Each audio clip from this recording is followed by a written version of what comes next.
Dans cette vidéo, je vais vous montrer comment ma routine m'a permis de me sortir de mes mauvaises habitudes, ce que je mange, ce que je fais ici en Australie. Allez, c'est parti. Faut qu'on se dépêche, sinon on va le rater.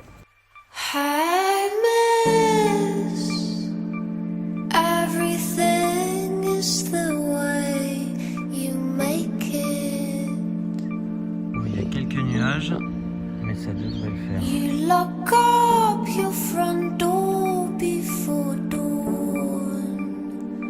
In your dark alley, you come back exhausted with the night, and you blame life as if you were detached from it, like you. Alors malheureusement il y a une petite couche de nuages juste là, donc on va pas voir le lever du soleil, mais on va le voir quand il passe juste au-dessus des nuages.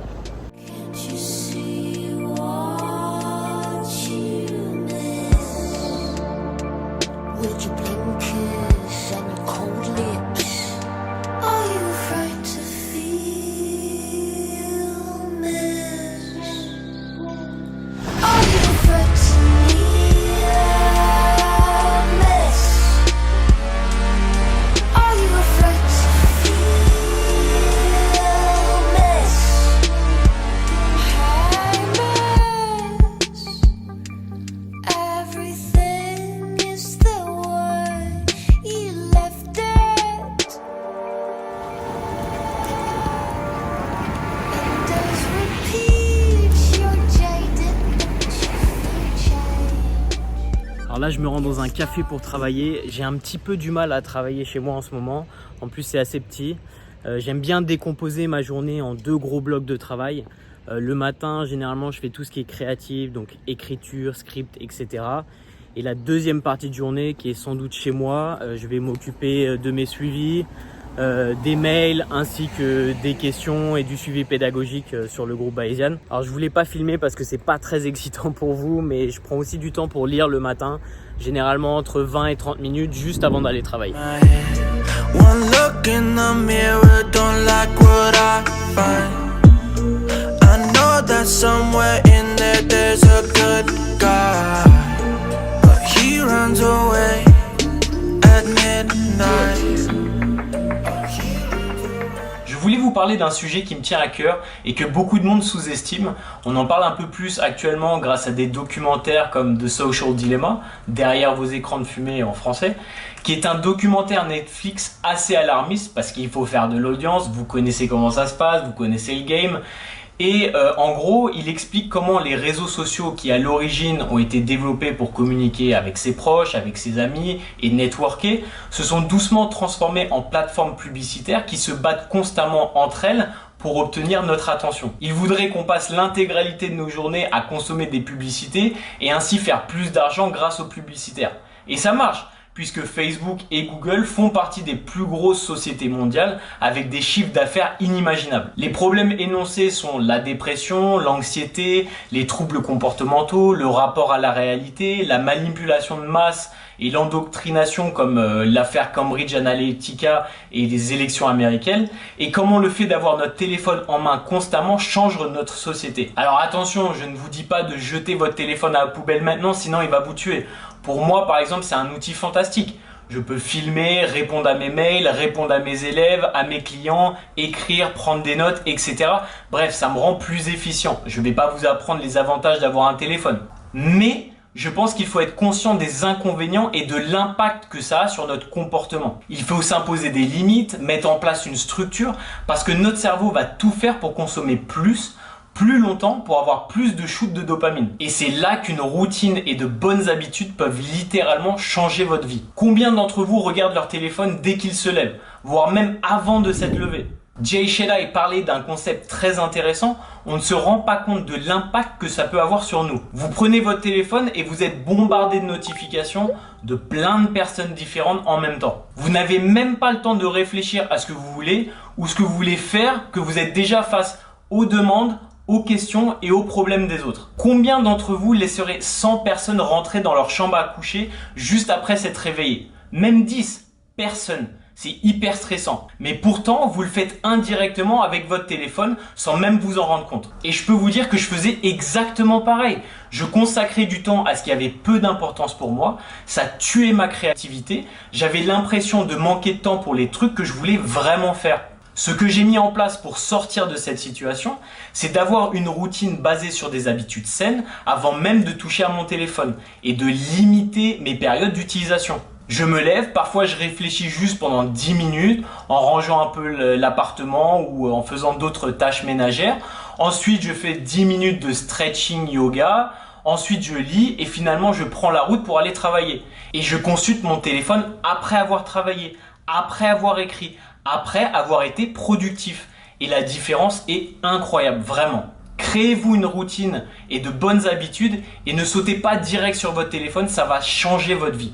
À ce sujet, si vous voulez un peu d'aide sur comment implémenter de nouvelles habitudes, un de mes livres préférés, c'est Le pouvoir des habitudes de Charles Duhigg. Il y a aussi Atomic Habits qui est un autre livre assez intéressant. Faites-le, ça va changer votre vie. Je sais que certains d'entre vous vont se dire « Non mais moi, j'ai pas le temps le matin, etc. » Et j'étais exactement pareil. Impossible de me lever le matin, surtout pas pour faire du yoga. Mais en fait, c'est une histoire de compromis. Je me suis rendu compte que je perdais beaucoup trop de temps le soir. Je mangeais devant un film, mais une fois que j'avais terminé de manger, je terminais aussi le film. Maintenant, je mange toujours en regardant quelque chose, ce que je recommande pas forcément. Mais quand j'ai fini de manger, je vais me coucher et du coup, je peux me lever plus tôt le matin et avoir plus de temps. Bref, voilà ce que je voulais vous dire. Essayez et vous verrez. Alors, je viens juste de travailler. Maintenant, je vais faire mon premier repas. On a un cadre magnifique, donc on en profite, on mange un petit peu dehors. Donc nous avons du cottage cheese, donc celui-ci est un peu plus riche en protéines que celui-ci. Un yaourt, on a des fruits, on a du sucralose de chez Bulk pour venir édulcorer notre cottage cheese. On a aussi du pancake syrup sans sucre, quelques compléments alimentaires, j'ai de la créatine, du zinc, tout ça de chez Bulk. Et j'ai ça dont je vous parlerai sans doute dans une prochaine vidéo.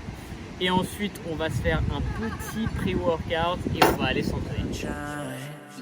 It's getting to my head. One look in the mirror, don't like what I find.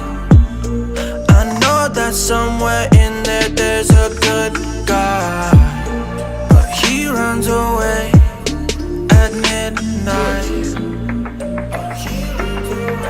I'm sorry that I stole your car. Ain't got those tattoos on my arms that don't mean shit to me. Maybe you should pull the alarm. So I'll take it.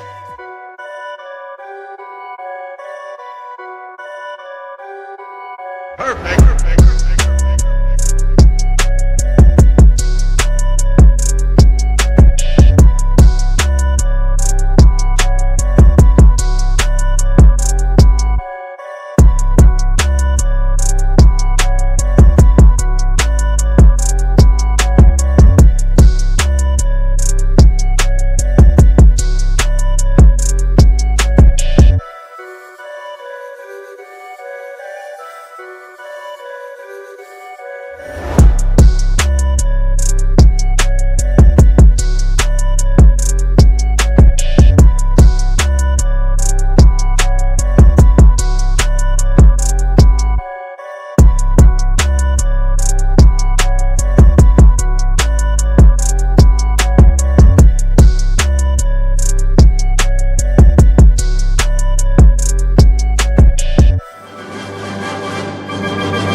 de se mettre une grosse séance, donc on va aller se ressourcer directement au McDo. Diète flexible. Vu que je peux manger ce que je veux quand je veux, on va manger de la merde. Hein.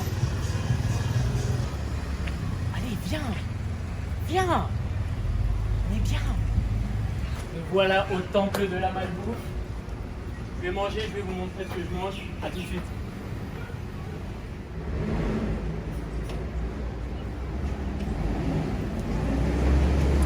C'était si bon. Bon, je me fous un peu de vous. En réalité, j'aime bien aller au McDo parce qu'ici, ils font un truc qui s'appelle des Frozen Coke No Sugar. Et en fait, ça ressemble un peu à des granités. C'est au Coca Zéro, c'est 100 calories. Et non, tu ne vas pas mourir si tu bois du Coca Zéro. Je te mets une vidéo à regarder juste là.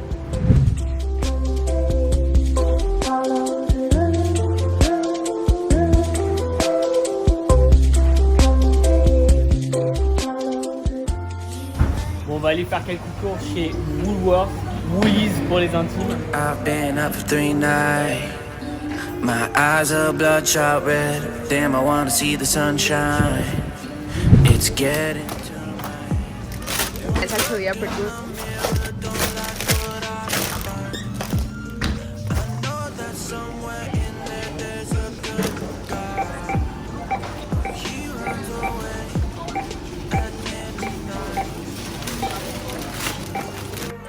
I'm sorry that I stole your car.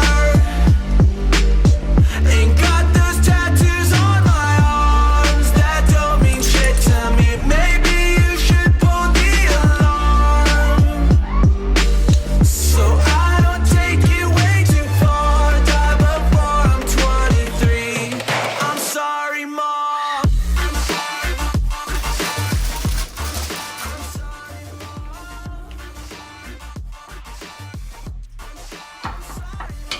My siblings are perfect and I wish I were the same. Making bad decisions, it should be my middle name. Bon, vous m'avez sans doute déjà vu couper ma salade avec des ciseaux, au plus grand désarroi de certains. J'adore le faire, je m'en fous. Mais depuis que je mets des champignons, j'aime bien aussi couper mes petits champignons comme ça. Comme ça, à chaque bouchée, j'ai des champignons. Je vous assure que c'est la meilleure manière de manger de la salade. Coupez votre salade comme ça pour la mélanger et c'est délicieux. It's my favorite. Watch it burn my whole house down. I feel a thing. One look in the mirror, don't like what I find.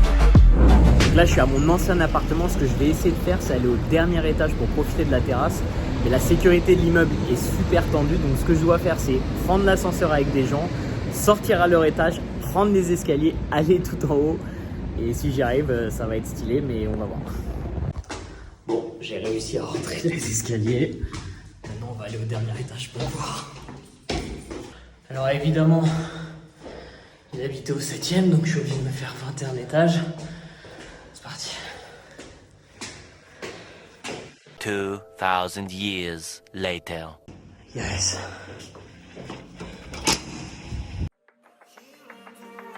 I'm sorry that I stole your car. C'est pas magnifique ça. Ain't got those tattoos on my arms that don't mean shit to me. Maybe you should pull the alarm. Donc pour dessert, nous avons une allotop, du yaourt, des fruits, des fraises, quelques clémentines aussi et une vue magnifique. Évidemment. J'espère que cette vidéo vous a plu. Si c'est le cas, abonnez-vous, appuyez sur la cloche des notifications pour savoir quand je ferai une prochaine vidéo. N'appelez pas la police s'il vous plaît, sinon ça va mal se passer pour moi. Laissez-moi un commentaire, je répondrai à vos questions et on se retrouve dans la prochaine vidéo. Ciao.